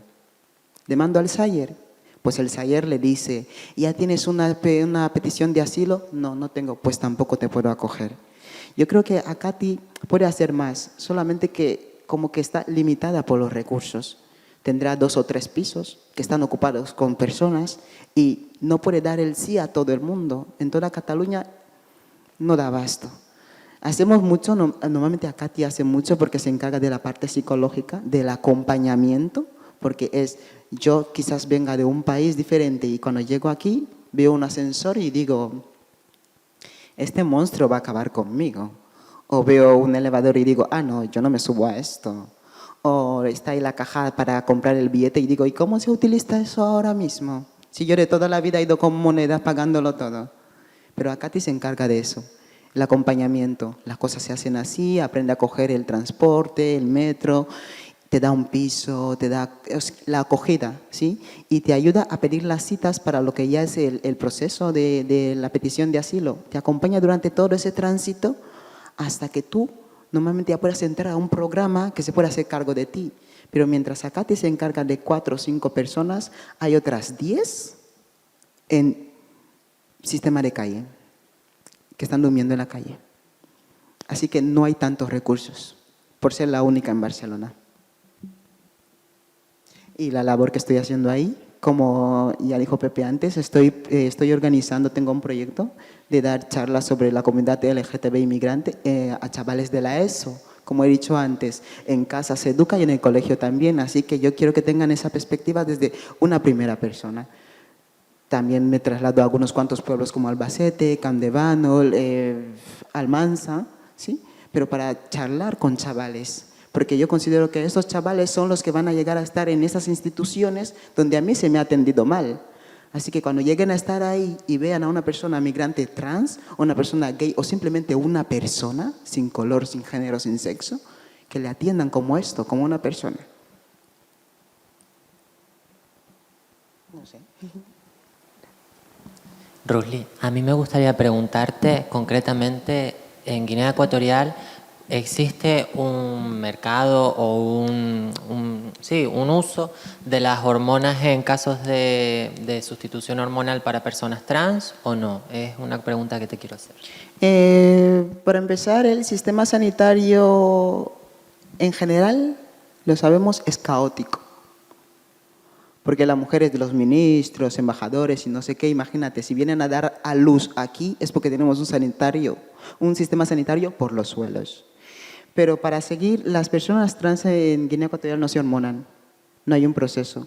Porque lo estuve hablando con unas compañeras que me decían, ay, Ruth, es que me quiero hormonar y no sé qué. Y he dicho, nuestro gobierno considera, desde el Ministerio de Sanidad, que es ilegal, es un delito hormonarse.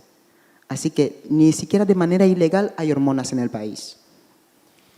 Porque, claro, quería preguntártelo sabiendo que en otros contextos en los que las instituciones o los estados no permiten el acceso a las hormonas para quienes quieran acceder a ellas, siempre se da pues un tráfico, lo sé por ejemplo en Venezuela, que se entran desde Colombia, luego acá en Canarias cuando también eran ilegales se traían desde Italia, desde Europa. Entonces quería saber si has conocido casos en los que pues esa conexión con Europa, siendo persona migrante trans, también de algún modo te planteas y dices, bueno, pues a lo mejor voy a llevar yo las hormonas a mi país y a asumir ese grave riesgo.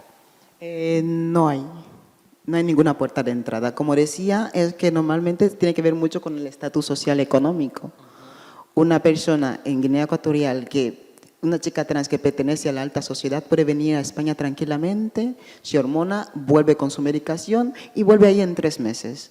Pero yo, una persona de a pie, si cojo una maleta, una persona pobre de a pie, cojo una maleta, pongo solamente dos cajitas de hormonas y me lo llevo, es que desde el aeropuerto me fiscalizan. Imagínate si te digo que simplemente mi tía una vez cuando viajaba llevó su vibrador en la maleta y el militar lo abrió y lo miró y dijo, esto es cosas de blancos. Imagínate cuánto más unas hormonas. Así que es completamente ilegal. Ninguna chica trans que he conocido ahí hasta ahora lleva un proceso hormonal. Yo nunca lo he llevado y no lo he llevado, y mi hermano gemelo tampoco. O sea que esa ya es una carga psicológica con la que también tenemos que vivir y lidiar. Porque por la tele Occidente nos lo vende. Hay hormonas, hay un tratamiento y no sé qué, y todas nosotras con la esperanza de algún día salir de aquí, porque esas cosas no llegan.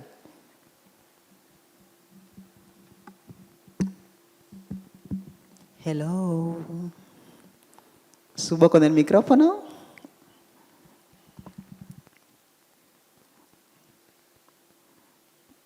Sí, creo que voy a subir, ¿eh? Bien, vamos bien.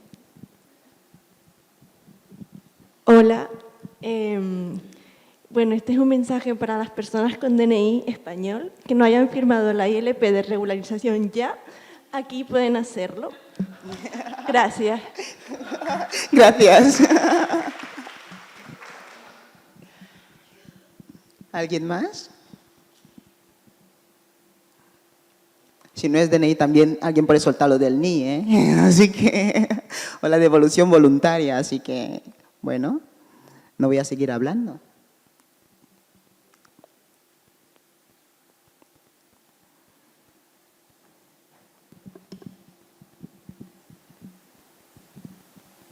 Pues te pregunto yo otra vez. Otra de las cosas que me llamó la atención de lo que decías antes era de todas las cosas que pasan y de las que nosotros nos hacemos los ciegos desde España, etcétera. Y me gustaría preguntarte si en tu opinión hay algo, en tu experiencia, etcétera, que es de lo más grave de lo que nosotros nos hacemos los ciegos o que no salen en las redes sociales, en las noticias, etcétera. Si hay algo de lo que debería, obviamente soy consciente de que hay muchísimas cosas que deberían tener más foco y más centralizadas, pero si en tu opinión habría alguna que querrías destacar o si querías ampliar un poco más lo que dijiste antes. Voy a dar un ejemplo de algo que me ha pasado y lo he estado lamentando hasta el día de hoy y siempre lo comparto porque ha sido un impacto súper fuerte. Cogiendo el elevador a por la L9 y así parada. Y un chico al otro lado me dice, qué bonita camiseta llevas. Y yo, gracias. El color amarillo te queda perfecto. No, es mostaza. Y me dice, te queda bien de todos modos. Digo, ¿quieres decirme que soy guapa? Me dice, ¿eres guapa? Digo, gracias, ya somos dos. Bajo. Desgraciadamente, desde que he venido aquí por cosas que he pasado y las miradas, siempre cojo el último vagón, donde no haya mucha gente.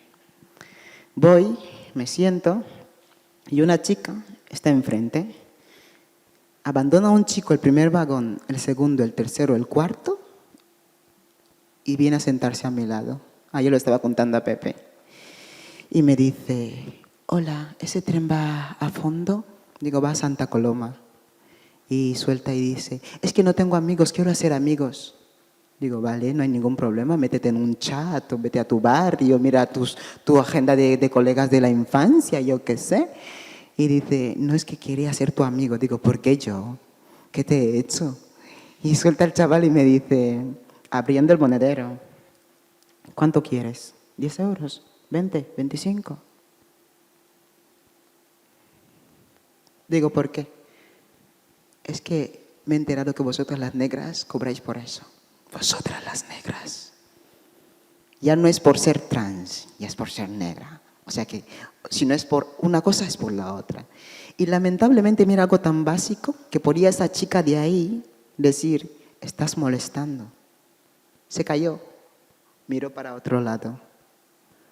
Paró el vagón, cogí, bajé y me fui a mi casa con una carga emocional brutal. ¿Cómo hacemos la vista gorda? Hacemos la vista gorda desde el momento que tenemos que elaborar leyes para trans que firman hombres cis. Y hombres, y cuando llaman a la comunidad LGTB, llaman a personas cis gays. Los coloquiales, que un hombre gay tiene que ser de gimnasio, fuerte, alto y sin plumas. Llamamos a un ejemplar nuestro para que venga a opinar sobre las leyes que repercuten sobre la comunidad trans. Lo mismo que digo siempre, ¿por qué no se forman a gente para ciertos campos? ¿Por qué no formar a mujeres trans para recibir las quejas de mujeres trans? Por eso yo considero que si podemos cambiar esto, ahí empezaríamos bien. Sentémonos a elaborar leyes, pero ¿quiénes? Personas cis, persona trans, persona no sé qué. Y que yo te diga cuál es el problema que está sufriendo mi comunidad. Yo creo que teníamos que empezar por dar voces a los problemas. La voz trans debe tener una cara trans. A la voz trans no le pongas una cara cis, ni patriarcal, porque le estás dando un arma para acabar conmigo. Y tenemos que empezar por esto, dar voces. Gracias. Gracias. Por esta línea de ahí me falta uno y uno aquí también. Por la línea de ahí atrás, aunque no, la luz no te enfoque mucho, te veo también. Paso el micrófono a posta.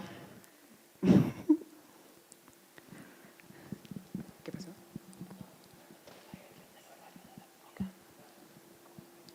Okay.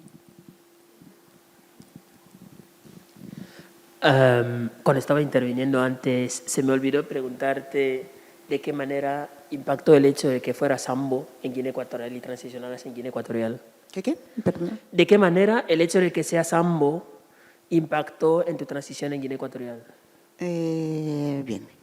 En Guinea Ecuatorial tenemos 6 etnias. ¿6 etnias? Sí. Sí. Y yo pertenezco a 2, la Bubi y la Ambo. ¿Cómo interviene en mi transición? Primero, voy a volver atrás a cuando yo tenía tal vez 3 años inocentemente, 7, 8, y me voy a acordar de la palabra que me ha marcado de por vida. La gente aquí han escuchado maricón, maricón, maricón de mierda, maricón, maricón, maricón, maricón, y ha sido como esa palabra impactante, y yo no. En mi casa estaba prohibido, imagínate qué fuerte, hablar en las lenguas vernáculas. A mi padre se le tenía que hablar en castellano, conjugando los verbos tal y como tienen que ser, que sí, este es el pasado, el participio. Yo quedaba como... Y a mi madre se la tenía que hablar en pichi, el inglés mal hablado. Y yo decía, ¿y nuestras lenguas qué pasa? ¿Y qué pasa? Llegaban familiares a casa y soltaban una palabra que significa kumzah. Esa es mi lengua nativa, kumzah. Y cada vez que me veían, dices a kumzah, este es kumzah. Y yo quedaba como, ¿qué significa esto? Y cuando iba a la calle, algunos, chica, chico, maricón. Bueno, eso ya me lo conocía, yo pasaba. Pero era automático estar escuchando kumzah todo el rato y sin saber qué es lo que significa. Hasta que tuve 13 años y decidí que ya voy a aprender mi lengua materna. Y la aprendí. Y desgraciadamente la primera palabra que fui a preguntar cuál era el significado era esa, kumzah. Y me di cuenta que me estaban llamando a mí, con el perdón de todos ustedes, come culo. ¿Qué es lo que significa en mi lengua materna? Esa palabra ya existía mucho antes de la esclavitud. Y yo me digo, ¿cómo es que esto ha llegado a perjudicarme? Mucho, psicológicamente mucho. Pero me ha salvado la parte de mi madre porque los bubis somos matriarcales. Así que influencia ambos sobre mí en mi transición no ha sido tan tan traumática como tal, porque mi padre no ha tenido mucho poder sobre mí, porque yo le pertenezco a mi madre. Ideologías étnicas. No sé si he respondido.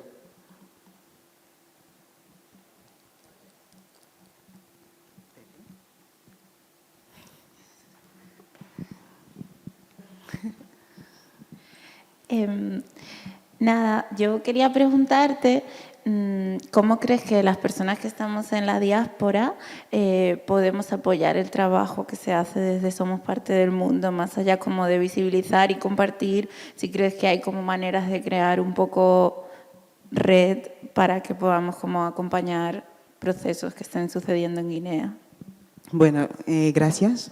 Yo creo que las personas que están en la diáspora, me incluyo yo, que ya estoy aquí, hay una manera muy fuerte de influir que no solamente es económica. Yo me he dado cuenta que los jóvenes últimamente tenemos más arte de lo que nos imaginamos. Estamos en TikTok, estamos en YouTube, estamos en no sé qué. Y yo creo que con un video de una persona cis o no cis o solamente una persona negra hablando, yo qué sé, algún problema o exponiendo algo que ha pasado con la comunidad LGTBI o como dando esta fuerza por las redes sociales en un solo vídeo de TikTok de 5 minutos, es mucha ayuda. La colaboración empieza desde eso, desde dar visibilidad a lo que ya existe ahí. Y de ahí ya puedo pasar a dar una mano, una moneda. Pero yo creo que tendríamos que ahora mismo, como me gustaría que las personas negras que han estado aquí vayan a casa y, por ejemplo, con otra persona negra tengan esta conversación de esto es lo que está pasando en Guinea. Y yo creo que entre café, una rabia, un discurso, una charla, un enfado, van a ser una solución. Porque entre vosotros mismos, yo creo que si con un vídeo de TikTok o con un like en Instagram a nuestra asociación, o simplemente diciendo, ay, Gonzalo, he escuchado hablar de eso, ¿puedo ir a tal exposición? O buscar el libro de Gonzalo, que es un escritor LGTB de Guinea Ecuatorial, y leerlo y exponerlo a tus compañeros de clase y hablar, es visibilidad, es ayuda, no económica, pero es ayuda. Partiríamos desde eso. Gracias. ¿Pepe? Era solo una pregunta, ya que estábamos hablando de cuestiones, porque sí que tengo un vacío, una laguna en ese aspecto, y es la incidencia y los problemas de las personas con VIH, que es uno de los puntos de incidencia, sobre todo de los más marcados, ¿no? Voy a hablar de las personas de VIH desde mi país y las personas migrantes. Okay. A ver, el VIH. Hablo de esta como la madre de otras tantas, ¿vale? Porque la gente hemos puesto aquí solamente el VIH, pero detrás hay hepatitis, hay gonorrea, hay enfermedades de transmisión sexual, o sea, hay de todo. ¿Qué pasa? Como he dicho antes, el sistema sanitario está por los suelos, pero vuelve a aparecer el tema del brujo, que desgraciadamente creen también que tienen el poder de curar estas enfermedades. Y a las personas trans y las personas de la comunidad LGTBI, esas enfermedades nos atacan en curanderías, donde acabamos muriendo. Ejemplo palpable, Fidel El Moy, le tengo en mi Instagram. Fidel era uno de esos videntes del pueblo Ambo, y el primer día que le veo, como que el gaydar, lo llamo yo así, que yo veo y digo, esto parece que tiene un poco de arco iris, parece que me pertenece a mí, me tengo que acercar un poquito. Y cuando voy a él le digo, Fidel, ¿eres gay? Dice, no, que soy una persona famosa, ¿cómo me puedes decir eso? Se puso bravo. Dije, no hay ningún problema. Pero si lo eres, yo vivo aquí cerca y me buscas y hablamos del tema. Que no te voy a buscar, que vete a tomar por saco y no sé qué. Y en 2 días vino a mi casa.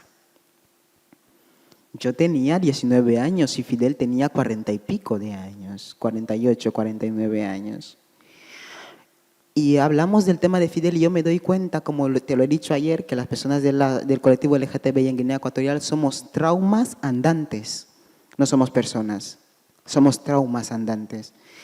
Fidel llegó a manifestarse como se siente, a aceptarse a sí mismo, a respetarse a sí mismo como un hombre gay. A los 50 años 50, después de haberse casado 3 veces.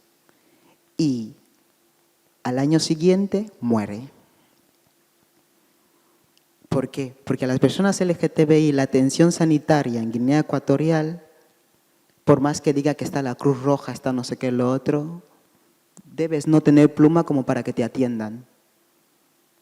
Porque es ir al médico y la enfermera tiene todo el derecho de, después de ver tus analíticas, ir al barrio y decir, fulana mengana esta tiene VIH, fulano mengano este tiene hepatitis.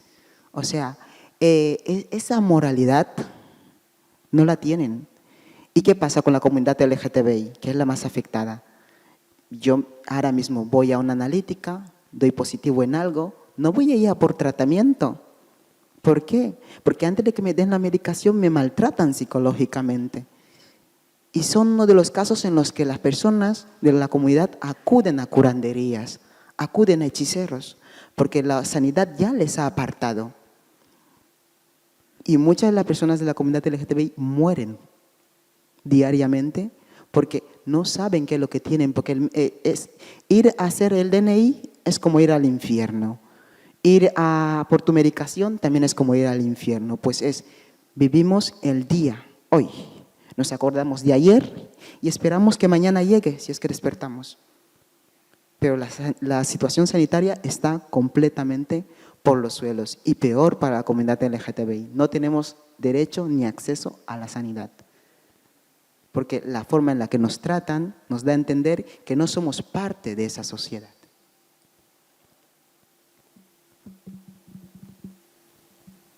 Bueno, pues Rusli, ya la actividad también, el centro tiene sus horarios y estoy segura de que como que habría como muchos temas de los que hablar, pero ya me comentan que son las 2 pasadas, así que podemos continuar esta conversación en otro contexto, ¿no? En otro contexto que no sea el de ocupando la sala. Creo que hablo en nombre de todas y me repito, gracias por toda esta exposición, gracias por formar parte del programa de Trans, porque los testimonios y lo que has comentado enriquece muchísimo no solamente el programa en sí, sino las actividades de un centro como este, que también tiene que revisarse muchas cosas. Así que gracias y nada, gracias también a ustedes por esa participación y por haberse involucrado en esta conversación. Gracias, Rusli. Muchas gracias.